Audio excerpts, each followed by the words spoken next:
दोस्तों, अगर आप 12th पास हैं तो आप लोगों के लिए बिहार पुलिस कांस्टेबल बनने का सुनहरा मौका है। बिहार पुलिस कांस्टेबल में 19,838 रिक्त पदों पर बहाली होनी है। इसके लिए ऑनलाइन आवेदन की प्रक्रिया 18 मार्च 2025 से शुरू हो गई है और आवेदन करने की अंतिम तिथि 18 अप्रैल 2025 तक रखी गई है। बिहार पुलिस कांस्टेबल का फॉर्म कैसे भरना है, इस वीडियो में मैं आपको live step by step process दिखाने वाला हूं। इस वीडियो को ध्यान से देखकर आप खुद से भी अपने मोबाइल या लैपटॉप से इस फॉर्म को भर सकते हैं। दोस्तों, अगर ये वीडियो आप लोगों को अच्छा लगे तो इस वीडियो को एक लाइक जरूर कर दिया कीजिए और इसी तरह से ऑनलाइन अपडेट देखने के लिए हमारे चैनल को भी सब्सक्राइब कर लीजिए। आइए दोस्तों, हम अपने कंप्यूटर के स्क्रीन पर चलते हैं और आपको लाइव प्रोसेस बताते हैं। सबसे पहले आपको अपने मोबाइल या कंप्यूटर में गूगल को ओपन कर लेना है। उसके बाद नीचे सर्च वाले बॉक्स में आपको CSBC टाइप करके सर्च कर लेना है। सर्च करने के बाद आपके सामने ऊपर में central selection board of constable का ऑफिशियल वेबसाइट दिखाई देने लगेगा। आपको इस पर क्लिक कर देना है। क्लिक करने के बाद आपके सामने central selection board of constable का होम पेज कुछ इस तरह से दिखाई देने लगेगा। दोस्तों, मैंने इस वीडियो के डिस्क्रिप्शन बॉक्स में इस वेबसाइट का लिंक डाल दिया है। आप वहां से भी इस लिंक पर क्लिक करके डायरेक्ट इस वेबसाइट के होम पेज पर आ सकते हैं। इसके बाद आपको सबसे ऊपर में बिहार पुलिस वाले बॉक्स के नीचे इम्पोर्टेंट नोटिस के सामने apply online for the post of constable for the Bihar police and Bihar special arm force का ऑप्शन दिखाई देगा। आपको इस पर क्लिक कर देना है। क्लिक करने के बाद आपके सामने कुछ इस तरह से मैसेज दिखाई देगा। आपको यहाँ पर ओके पर क्लिक कर देना है। ओके पर क्लिक करने के बाद एक नए टैब में फॉर्म फिलअप करने का पेज ओपन होके आ जाएगा। आपको यहाँ पर लेफ्ट साइड में फॉर्म फिलअप करने के लिए 3 स्टेप को फॉलो करना है। पहले स्टेप में आपको सबसे पहले रजिस्ट्रेशन करना होगा। इसके बाद दूसरे स्टेप में आपको एप्लीकेशन फॉर्म को फिल करना होगा और तीसरे स्टेप में आपको व्यू एप्लीकेशन स्टेटस देखने को मिल जाएगा। वहीं राइट साइड में कैंडिडेट्स कॉर्नर के नीचे एडवर्टाइजमेंट नोटिफिकेशन देखने को मिल जाएगा। एडवर्टाइजमेंट नोटिफिकेशन पर क्लिक करने पर आपके सामने केंद्रीय चयन परिषद सिपाही भर्ती का नोटिफिकेशन देखने को मिल जाएगा। आप लोगों को इस फॉर्म को भरने से पहले इस नोटिफिकेशन को अच्छी तरह से पढ़ लेना है। आइए दोस्तों, अब हम पहले रजिस्ट्रेशन करके उसके बाद फॉर्म को फिल करके दिखाते हैं। तो रजिस्ट्रेशन करने के लिए आपको स्टेप 1 में रजिस्ट्रेशन वाले लिंक पर क्लिक कर देना है। क्लिक करने के बाद आपके सामने रजिस्ट्रेशन करने एवं पेमेंट करने के लिए कुछ निर्देश दिए गए हैं। जैसे पहले पॉइंट में कहा गया है कि अभ्यर्थी का नाम 10th या मैट्रिक के प्रमाण पत्र के अनुसार होना चाहिए। वहीं दूसरे पॉइंट में कहा गया है कि केवल भारतीय नागरिक ही आवेदन करने के पात्र हैं। तीसरे पॉइंट में कहा गया है कि आपके पास वैध या एक वैलिड मोबाइल नंबर होना आवश्यक है। एक मोबाइल नंबर से आप एक ही आवेदन पत्र भर सकते हैं। वहीं चौथे पॉइंट में कहा गया है कि आपको रजिस्ट्रेशन करने के लिए आपको अपना एक पर्सनल ईमेल आईडी देना अनिवार्य है, क्योंकि केंद्रीय चयन परिषद admit card download, check user result आदि जैसे सभी इंपॉर्टेंट डिटेल्स इसी ईमेल आईडी पर सेंड करेगा। वहीं एक ईमेल आईडी से मात्र एक ही आवेदन पत्र भरा जा सकता है। इसी प्रकार से आपको सभी डिटेल्स को अच्छी तरीके से पढ़ लेना है। उसके बाद नीचे में आपको पेमेंट करने के लिए, अगर आप बिहार के निवासी नहीं हैं तो मेल और फीमेल दोनों कैंडिडेट को 675 रुपया पेमेंट करना होगा। वहीं अगर आप बिहार के निवासी हैं तो जनरल कैटेगरी EWS, EBC या BC कैटेगरी के मेल कैंडिडेट को 675 रुपया पेमेंट करना है। वहीं सभी कैटेगरी के फीमेल कैंडिडेट को 180 रुपया पेमेंट करना होगा। उसी प्रकार SC, ST और बिहार के ट्रांसजेंडर को 180 रुपया का पेमेंट करना है। पेमेंट आप net banking, debit card, credit card या UPI के माध्यम से कर सकते हैं। सारी जानकारी को अच्छी तरह से पढ़ने के बाद आपको नीचे में यहाँ पर घोषणा वाले बॉक्स पर सही क्लिक कर देना है और नीचे में proceed to registration and payment वाले बटन पर क्लिक कर देना है। क्लिक करने के बाद आपको रजिस्ट्रेशन करने के लिए एप्लीकेशन डिटेल्स का ऑप्शन खुल के आ जाएगा। यहाँ पर आपको नोट में बताया गया है कि अपना पूरा नाम आप 10वीं कक्षा के प्रमाण पत्र के अनुसार ही लिखें। वहीं दूसरे नोट में कहा गया है कि आप अपने नाम में उपसर्ग का प्रयोग न करें, जैसे कि श्री, श्रीमती, कुमारी, डॉक्टर इत्यादि का। वहीं तीसरे नोट में कहा गया है कि आप अपना डेट ऑफ बर्थ 10वीं कक्षा के प्रमाण पत्र के अनुसार ही भरें। तो यहाँ पर नीचे में पहले पॉइंट में पोस्ट अप्लाइड फॉर में कांस्टेबल सेलेक्ट रहेगा। दूसरे नंबर में इंटर एप्लीकेंट फुल नेम में आपको यहाँ पर अपना पूरा नाम डालना है। यहाँ पर फर्स्ट नेम, मिडिल नेम और सर नेम दिया गया है। एग्जाम्पल के रूप में जैसे अगर आपका नाम भूषण कुमार यादव है तो आप फर्स्ट नेम में भूषण लिखेंगे, मिडिल नेम में कुमार लिखेंगे और सर नेम में यादव लिखेंगे। वहीं अगर आपका नाम भूषण कुमार है तो आप फर्स्ट नेम में भूषण लिखेंगे, मिडिल नेम को छोड़ देंगे और सर नेम में कुमार दे देंगे। इसके बाद तीसरे पॉइंट में सेलेक्ट एप्लीकेंट नेशनलिटी में आपको यहाँ पर क्लिक करके आपको इंडियन सेलेक्ट कर लेना है। उसके बाद चौथे नंबर में इंटर एप्लीकेंट मोबाइल नंबर में आपको एक अपना वैलिड मोबाइल नंबर डालना है। यहाँ पर नीचे में कहा गया है कि मोबाइल नंबर देना अनिवार्य है जिसका दोबारा प्रयोग नहीं किया जा सकता है। कृपया वैध मोबाइल नंबर का ही उपयोग करें ताकि भविष्य में केंद्रीय चयन परिषद आपसे संपर्क कर सके। एक मोबाइल नंबर के उपयोग से आप केवल एक ही आवेदन कर सकते हैं। पांचवें पॉइंट में इंटर एप्लीकेंट ईमेल एड्रेस में आपको यहाँ पर अपना एक पर्सनल ईमेल आईडी डालना है। नीचे में कहा गया है कि ईमेल आईडी बहुत ही महत्वपूर्ण है और ये आईडी विशिष्ट होनी चाहिए। भविष्य के संदर्भ के लिए मान्य ईमेल आईडी दर्ज करें ताकि विज्ञापन से संबंधित जानकारी ईमेल आईडी के माध्यम से भेजी जा सके। अगर आपके पास ईमेल आईडी नहीं है तो कृपया आप एक नई ईमेल आईडी बना लें और एक ईमेल आईडी के उपयोग से केवल एक ही आवेदन किया जा सकता है। उसके बाद छठे पॉइंट में आपसे कहा जाता है are you domicile of Bihar state. तो यहाँ पर अगर आप बिहार राज्य के निवासी हैं तो यहाँ पर यस पे क्लिक कर देंगे। वहीं अगर आप बिहार के अलावा दूसरे राज्य के निवासी हैं और इस फॉर्म को फिल कर रहे हैं तो यहाँ पर नो पे क्लिक करेंगे। इसके बाद सातवें नंबर में सेलेक्ट एप्लीकेंट जेंडर में आपको यहाँ पर सेलेक्ट वाले ऑप्शन को क्लिक करना है और आपका जो भी जेंडर होगा यहाँ पे सेलेक्ट कर लेना है। आठवें पॉइंट में सेलेक्ट एप्लीकेंट रिजर्वेशन कैटेगरी में आप यहाँ पर जिस भी कैटेगरी से बिलोंग करते हैं, चाहे आप जनरल से बिलोंग करते हैं या ईडब्ल्यूएस या ईबीसी या बीसी या एससी एसटी, जिस भी कैटेगरी से आप बिलोंग करते हैं आप यहाँ पर सेलेक्ट कर सकते हैं।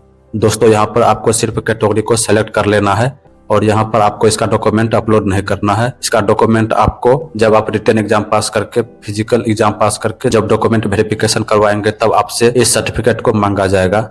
इसके बाद 90 पॉइंट में select applicant date of birth में आपको यहाँ पर अपना डेट ऑफ बर्थ फिल कर लेना है। और 10वें पॉइंट में are you home guard of Bihar state. तो अगर आप होमगार्ड हैं तो यहाँ पर यस पे क्लिक कर लेंगे। यस पे क्लिक करने के बाद आपसे होमगार्ड डिटेल्स मांगा जाएगा तो यहाँ पर आप होमगार्ड नंबर डाल देंगे और यहाँ पे date of completion of basic training का जो डेट होगा यहाँ पे डाल के नीचे जिस भी डिस्ट्रिक्ट में आपको एनरोलमेंट हुआ होगा यहाँ पे सेलेक्ट कर लेंगे। वहीं अगर आप होमगार्ड नहीं है तो यहाँ पर नो पर क्लिक करके नीचे में प्रोसीड वाले बटन पर क्लिक कर देंगे। प्रोसीड पर क्लिक करने के बाद आपके सामने रजिस्ट्रेशन प्रीव्यू एंड कंफर्मेशन का विकल्प खुल के आ जाएगा। आपको यहाँ पर अपनी जानकारी को अच्छी तरीके से मिला लेना है। उसके बाद नीचे में आपको यहाँ पर घोषणा वाले बॉक्स पे क्लिक कर देना है। अगर आपने रजिस्ट्रेशन करते वक्त कुछ गलत भर दिया है तो नीचे में एडिट एप्लीकेंट डिटेल पर क्लिक करके आपको दोबारा से सुधार करके प्रोसीड पे क्लिक कर देना है। जैसा कि मैंने सारा जानकारी को अच्छी तरीके से भर लिया है। उसके बाद आपको यहाँ पर जो कैप्चा दिखाई दे रहा होगा आपको इस वाले बॉक्स में फिल कर देना है और फिल करने के बाद आपको यहाँ पर कितना अमाउंट पे करना होगा, जैसे कि यहाँ पर 675 रुपया पेमेंट करना है। तो यहाँ पर आपको कैप्चा को फिल करके नीचे में मेक पेमेंट वाले ऑप्शन पे क्लिक कर देना है।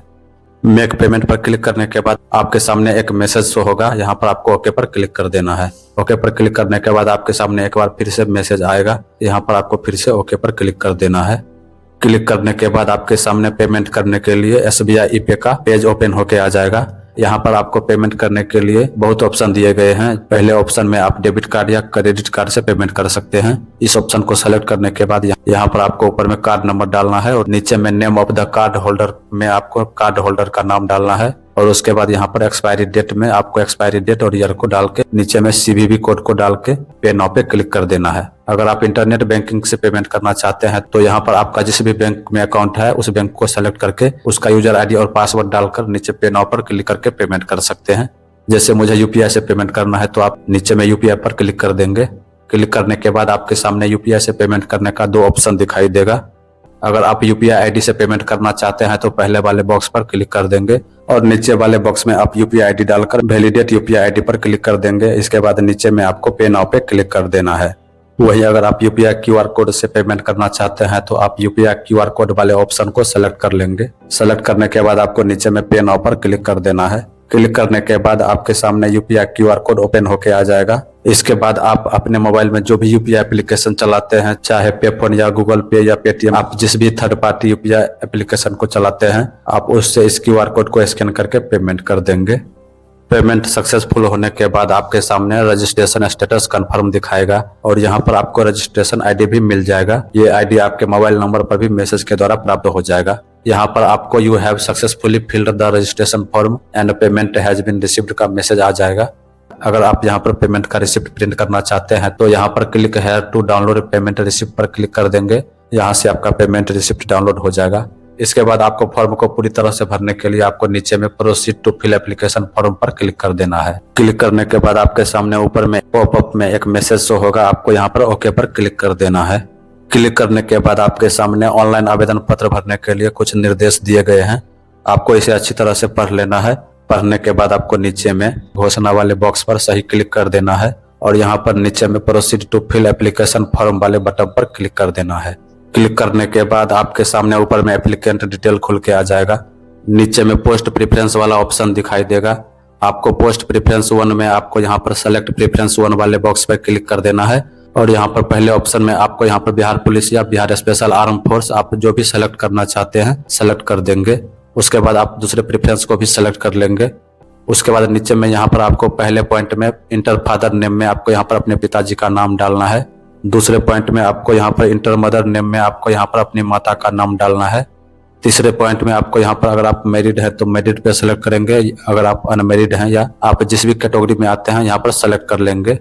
चौथे पॉइंट में सेलेक्ट आइडेंटिटी कार्ड टाइप में आपको यहाँ पर Aadhaar card, PAN card, voter card और पासपोर्ट का ऑप्शन दिखाई देगा। आप जो भी कार्ड सेलेक्ट करना चाहते हैं यहाँ पर आप सेलेक्ट कर लेंगे। जैसे मैं यहाँ पर आधार कार्ड सेलेक्ट कर लेता हूँ। इसके बाद 5वें पॉइंट में यहाँ पर आपको इंटर आइडेंटिटी कार्ड नंबर डालना है और यहाँ पर 6ठे पॉइंट में आपको इंटर आइडेंटिफिकेशन मार्क में आपके बॉडी पर जो भी कोई निशान होगा आपको यहाँ पर फिल कर देना है। 7वें पॉइंट में यहाँ पर are you a ward of freedom fighter में आप यहाँ पर नो पर क्लिक कर देंगे। उसके बाद नीचे में एजुकेशनल क्वालिफिकेशन डिटेल्स में आपको सबसे पहले मैट्रिक का डिटेल्स भरना है। तो यहाँ पर आपको नेम ऑफ स्कूल या बोर्ड या यूनिवर्सिटी या इंस्टीट्यूट में आपको अपना स्कूल या बोर्ड का नाम डालना है। अगर आप बिहार बोर्ड से पास हैं तो यहाँ पर BSEB पटना डालेंगे। यहाँ पर पासिंग सर्टिफिकेट नंबर या मार्कशीट नंबर में आपको यहाँ पर अपना मार्कशीट नंबर डालना है। जैसे कि यहाँ पर इमेज में आपको ऊपर में दिखाई दे रहा होगा, आपके मार्कशीट में भी ऊपर में मार्कशीट नंबर होगा, आपको यही मार्कशीट नंबर डाल देना है। उसके बाद यहाँ पर सर्टिफिकेट इशू डेट या मार्कशीट इशू डेट में आपके मार्कशीट पर डेट दिया रहेगा, आपको उसी डेट को यहाँ पे फिल कर देना है। उसी प्रकार आपको नीचे में 12th का सारा डिटेल्स को इसी प्रकार से आपको फिल कर देना है। उसके बाद नीचे में यहाँ पर आपको ग्रेजुएशन या पोस्ट ग्रेजुएशन वाला ऑप्शन ऑप्शनल है, इसे छोड़ देना है। इसके बाद नीचे जाने पर आपको एड्रेस डिटेल डालने के लिए बोला जाएगा। तो यहाँ पर परमानेंट एड्रेस में यहाँ पर आपको अपना पूरा एड्रेस अच्छी तरह से भर लेना है। यहाँ पे अगर आपका परमानेंट एड्रेस और करस्पॉन्डेंट एड्रेस दोनों अगर सेम रहेगा तो यहाँ पर आपको यस पे क्लिक कर देना है। वहीं अगर आपका परमानेंट एड्रेस और करस्पॉन्डेंट एड्रेस अलग अलग है तो आपको यहाँ पर नो पे क्लिक कर देना है और यहाँ पे आपको करस्पॉन्डेंट एड्रेस में नया वाला एड्रेस भर देना है। एड्रेस को अच्छी तरह से फिल करने के बाद आपको नीचे में डिक्लेरेशन ऑफ क्रिमिनल केसेस के बारे में पूछा जाएगा। तो अगर आपके ऊपर में कोई क्रिमिनल केस है तो आप अपने हिसाब से यहाँ पे यस पे क्लिक कर देंगे, नहीं तो आप इनमें से सभी ऑप्शन में नो पे क्लिक कर देंगे। क्लिक करने के बाद आपको थोड़ा नीचे जाना है। नीचे में आपको अपलोड फोटो एंड सिग्नेचर का ऑप्शन दिखाई देगा। यहाँ पर आपको colour passport size photo upload करना है जो 2 महीना पुराना का फोटो होना चाहिए। उसके बाद नीचे में आपको अपलोड इंग्लिश सिग्नेचर के स्थान पर आपको यहाँ पर इंग्लिश में सिग्नेचर अपलोड कर लेना है और यहाँ पर अपलोड हिंदी सिग्नेचर के स्थान पर हिंदी में अपना सिग्नेचर को अपलोड कर लेना है।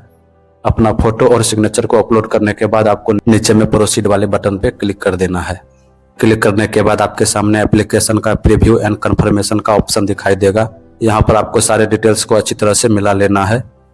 अगर आपको फॉर्म भरने में कुछ गलती हो गई है तो नीचे में एडिट डिटेल वाले बटन पे क्लिक करके आपको दोबारा से जो भी गलती हुई है उसको सुधार करके सबमिट कर लेना है। अगर आपका सभी डिटेल्स सही है तो आपको यहाँ पर नीचे में डिक्लेरेशन वाले बॉक्स में सही पे क्लिक कर देना है और नीचे में जो कैप्चा दिखाई दे रहा होगा आपको इस बॉक्स में कैप्चा को फिल करके सबमिट एप्लीकेशन वाले बटन पे क्लिक कर देना है। सबमिट एप्लीकेशन वाले बटन पे क्लिक करने के बाद आपके सामने ऊपर में एक मैसेज शो होगा, आपको यहाँ पर ओके पर क्लिक कर देना है। ओके पर क्लिक करने के बाद आपके सामने दोबारा से एक मैसेज शो होगा, आपको फिर से ओके पर क्लिक कर देना है। क्लिक करने के बाद आपका एप्लीकेशन प्रोविजनली रूप से सबमिट हो जाएगा और आपको नीचे में प्रिंट एक्नॉलेजमेंट का ऑप्शन दिखाई दे रहा होगा, आपको इस पर क्लिक करके अपना एक्नॉलेजमेंट डाउनलोड करके रख लेना है। भविष्य में आपको इसकी जरूरत पड़ने वाली है। जब भी आपका एडमिट कार्ड आएगा तो आपको इस पर जो रजिस्ट्रेशन ID लिखा रहेगा आप उसके मदद से अपना एडमिट कार्ड डाउनलोड कर सकते हैं। तो दोस्तों इस वीडियो में मैंने आप लोगों को बिहार पुलिस कांस्टेबल का फॉर्म कैसे भरते हैं live step by step process दिखाया है। अगर ये वीडियो आप लोगों को पसंद आया हो तो इस वीडियो को लाइक जरूर करिए और अपने दोस्तों के साथ इस वीडियो को शेयर जरूर करिए ताकि वे भी इस वीडियो को देखकर खुद से इस फॉर्म को भर सकते हैं। बाकी ऑनलाइन अपडेट देखने के लिए हमारे चैनल को सब्सक्राइब जरूर करिए क्योंकि हमारे चैनल पर आपको सटीक जानकारी देखने को मिलेगी। मिलेंगे नेक्स्ट वीडियो में, तब तक के लिए जय हिंद।